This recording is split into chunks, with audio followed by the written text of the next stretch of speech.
रत्नागिरी तालुक्यातील जयगड येथील नांदिवडे माध्यमिक विद्यालयातील तब्बल 53 विद्यार्थिनींना आज दुपारी 12:30 वाजण्याच्या दरम्यान मळमळ आणि श्वास घेण्यास त्रास सुरू झाला। यामुळे या विद्यार्थ्यांना सुरुवातीला जवळच्या प्राथमिक आरोग्य केंद्रात आणि त्यानंतर तात्काळ जिल्हा शासकीय रुग्णालयात दाखल करण्यात आलं। संध्याकाळी 5:30 वाजेपर्यंत या 53 पैकी जवळजवळ 38 विद्यार्थिनी जिल्हा शासकीय रुग्णालयात दाखल करण्यात आली आणि त्यांची प्रकृती आता सध्या स्थिर आहे असं अधिष्ठाता यांच्याकडून सांगण्यात आलं आहे। या नांदिवडे माध्यमिक विद्यामंदिराच्या शेजारी JSW कंपनी असून येथून झालेल्या वायुगळतीमुळे हा विद्यार्थ्यांना त्रास झाला आहे अशी शक्यता वर्तवण्यात येत आहे। दरम्यान जिल्हा प्रशासनाकडून प्रसिद्ध करण्यात आलेल्या एका प्रसिद्धीपत्रकामध्ये हा त्रास LPG गॅसच्या वायुगळतीमुळे झाला असल्याचं म्हटलेलं आहे। सध्या तरी जिल्हा शासकीय रुग्णालयात राजकीय नेते प्रतिनिधी यांच्यासह विद्यार्थिनींचे पालक आणि नागरिक यांची मोठ्या प्रमाणावर गर्दी झालेली आहे।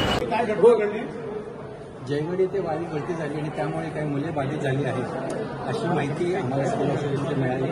त्यानंतर आम्ही आमचे वैद्यकीय अधीक्षक आम्ही ते येऊन सगळ्या चमूला तयार केलेला आहे। आमच्याकडे 3 लहान मुलांचे डॉक्टर्स आहेत, फिजिशियन्स आहेत, नर्सेस आहेत, औषध निर्माता आहेत। सगळ्या बेडची तयारी केली। आम्ही सुरुवातीचे पेशंट्स हे या कॅज्युअलिटीमध्ये घेतले। आपली 6 बेडची कॅज्युअलिटी आहे। उरलेले कॅज्युअलिटीच्या मागे 12 बेड्स तयार केलेले आहेत जिथं आता बाकीच्यांना घेतो। तसंच फिमेल सर्जिकलमध्ये जे काही स्टेबल होत आहेत औषधोपचारानंतर त्यांना तिथं हलवलेलं आहे आणि काहींची व्यवस्था आम्ही पेडियाट्रिक वॉर्डात केलेली आहे। मला असं समजतं की एकंदरीत 51 लोकांना इथं आणणार आहेत। आतापर्यंत 32 आलेले आहेत, 32 स्टेबल आहेत।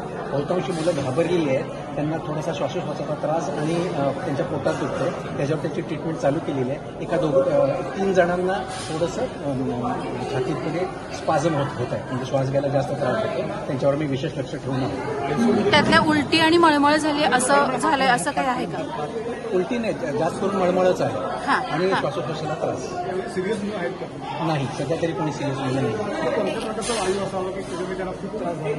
नाही, ते आम्हाला सांगता येईल। म्हणजे ही लक्षणं सर कशाची आहेत, कशामुळे होऊ शकतं हे सगळं? साधारणतः वायुगळतीमुळे अशा पद्धतीचे सिम्पटम्स असतात।